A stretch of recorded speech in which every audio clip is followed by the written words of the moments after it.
Hello everyone, I hope आप अच्छे होंगे। और लास्ट लेक्चर में हमने अपनी इंट्रोडक्शन टू एम्बेडेड सिस्टम पढ़ा था, उसकी डेफिनेशन क्या होती है और उसकी एग्जाम्पल्स क्या होती है। आज के लेक्चर में हम उसकी हिस्ट्री और प्रैक्टिस के बारे में पढ़ेंगे। तो चलिए शुरू करते हैं सबसे पहले हिस्ट्री से।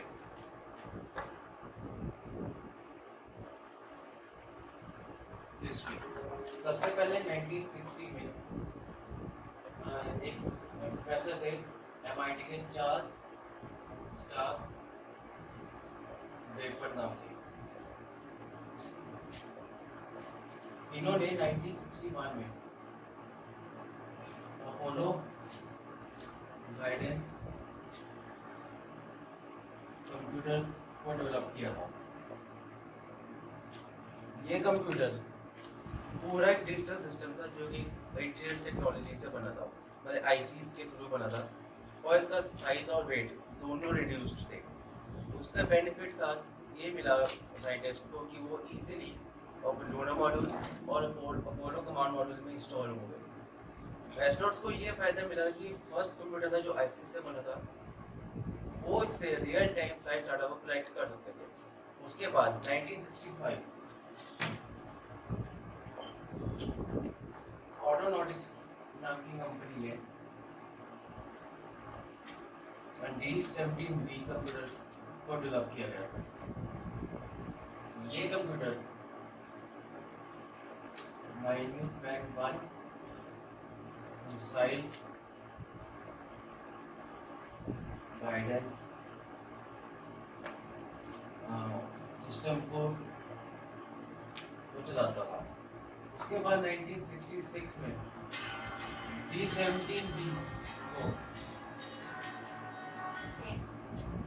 D17B को रिप्लेस किया गया NS17 से। ये कंप्यूटर माइन्यूट बैंक 2 के लिए इंस्टॉल किया गया।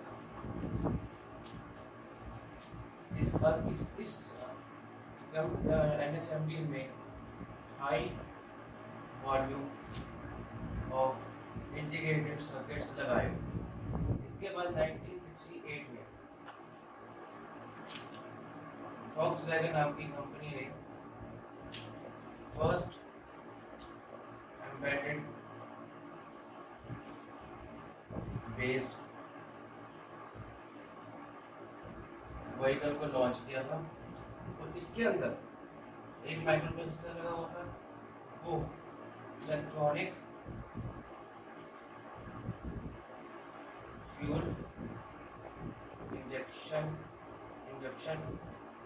सिस्टम को कंट्रोल करता था। इसके बाद 1971 में टेक्सास इंस्ट्रूमेंट्स ने अपनी सीरीज TMS 1000 को लॉन्च किया, जो कि 1974 में कमर्शियली अवेलेबल हुआ। इस सीरीज के अंदर एक 4 बिट का प्रोसेसर था, साथ में उसकी रैम और रोम थी, जो सिर्फ कैलकुलेटर्स और स्मॉल इलेक्ट्रॉनिक कंपोनेंट डिवाइसेस को ही कंट्रोल करता था। इसके बाद इसी 1971 में ही इंटेल नाम की कंपनी आई, जिसने first micro controller based processors निकाले। उनका सबसे पहला प्रोसेसर था 4004, फिर 1972 में 8008 आया। ये हमारा 8 बिट प्रोसेसर था, और इसके अंदर 16 KB ऑफ मेमोरी थी। फिर 1974 में 1880 प्रोसेसर आया, ये 16 बिट प्रोसेसर था, और इसके अंदर 64 किलोबाइट मेमोरी। ये तो थी आईसीस के ऊपर है। इसके बाद 1987 में विंड रिवर्स नाम की कंपनी ने first embedded based operating system निकाला, जिसका नाम था PBX लॉन्च। इसके बाद 1996 में माइक्रोसॉफ्ट ने भी विंडोज CE लॉन्च कर दिया। इसके बाद जब 90s की खत्म होने लगा था तब एम्बेडेड लाइनक्स प्रोडक्ट्स हमें देखने को मिले। लाइनक्स बहुत अच्छा प्रोग्रामिंग लैंग्वेज है और बहुत ही पावरफुल लैंग्वेज भी है, जो इसके कई सारे आज तक जितने भी इलेक्ट्रॉनिक कंपोनेंट्स या डिवाइसेस बने हैं उन सब में यूज़ होता है। तो ये तो इसकी हिस्ट्री, जो हमने कैसे कहाँ से शुरुआत हुई, कैसे इसकी शुरुआत हुई, या कैसे इसकी फर्दर डेवलपमेंट हुई। अब हम चलते हैं कि कैरेक्टरिस्टिक्स में इसकी क्या विशेषताएं थी, तो चलिए देखते हैं।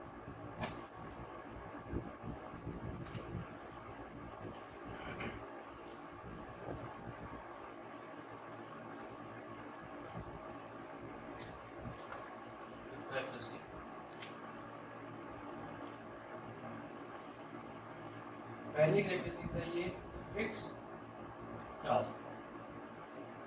फिक्स्ड टास्क का क्या मतलब है कि इसको हम सिर्फ एक ही स्पेसिफिक टास्क के लिए ही प्रोग्राम कर सकते हैं। मतलब जैसे हमें MP3 प्लेयर है, वॉशिंग मशीन है, उसको सिर्फ एक ही टास्क परफॉर्म करेगी।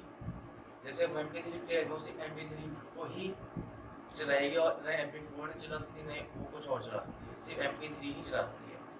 और ये इसका जो काम है, जो हमने टास्क फिक्स किया, वो रिपीटेडली भी है और कंटिन्यूसली भी है। सेकंड है micro controller and micro processors. Embedded system सिर्फ इन दोनों से मिलकर ही बना है और किसी चीज से नहीं निकलना, चाहे माइक्रो कंट्रोलर यूज करें चाहे माइक्रो प्रोसेसर यूज करें। Number 3 size, weight and price.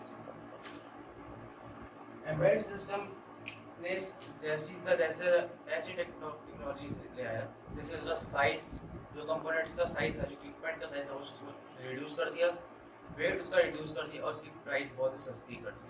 मतलब हम इसको बहुत ही सस्ते पे बना सकते हैं, इसका साइज बहुत छोटा होता है। इसके बाद आता है टाइम फ्रेम। हमारे जो इक्विपमेंट्स होते हैं उसको एक विद इन टाइम फ्रेम में कंप्लीट होना होता है। कि हमने कोई जैसे कार की ब्रेक्स है, हमने ब्रेक लगाई, उससे कार रुक गई, थोड़ा जल्दी रुकेगी, नहीं जल्दी रुक सकती है, नहीं लेट रुक सकती है। लेट रुकेगी एक्सीडेंट हो जाएगा, और अगर जल्दी रुकेगी तब भी एक्सीडेंट हो जाएगा। बंदा जो है, जिसमें पर्सन जो बैठा है, वो एकदम से आगे ना गिर जाए, उसको झटका ना बजे। तो इसलिए उसका जो टाइम फ्रेम वो हमने निर्धारित किया कि इतने टाइम फ्रेम में इसको होना है। मतलब थोड़ा काम जल्दी भी हो जाए ताकि काम इजीली हो जाए। इसके बाद नंबर 5 आता है इसकी performance.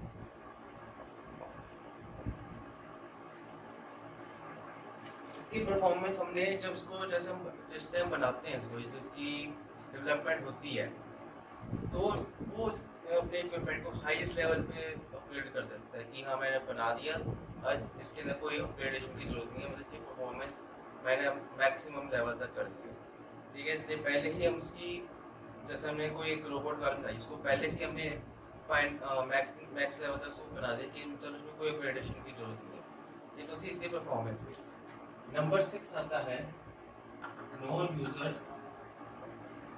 Interface. No user interface का क्या मतलब है?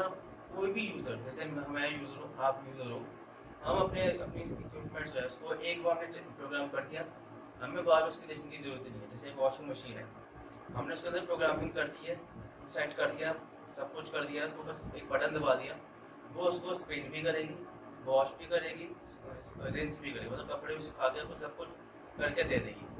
ये पहले क्या होता था, पहले हम धोते थे, फिर उसके अंदर और चीज़ें करते थे, बाद में अलग अलग धोना, वो इसके अंदर कुछ नहीं। अब ऑटोमेटिक वॉशिंग मशीन में यही फ़ायदा, सब कुछ आपको पहले से ही करके मिलेगा। तो ये तो थी इसकी नंबर 6। बस ये 6 इसकी कैरेक्टरिस्टिक्स थी। तो आई होप आपको ये थोड़ा लेक्चर पसंद आएगा, थोड़ा समझ आएगा। अगर कोई डाउट्स है तो कमेंट सेक्शन में हमें बताइए। और नेक्स्ट लेक्चर में हम इसकी टाइप्स ऑफ एम्बेडेड सिस्टम पढ़ेंगे कि कौन कौन सी टाइप्स होती है, कैसे कैसी टाइप्स होती है। तो थैंक यू वेरी मच।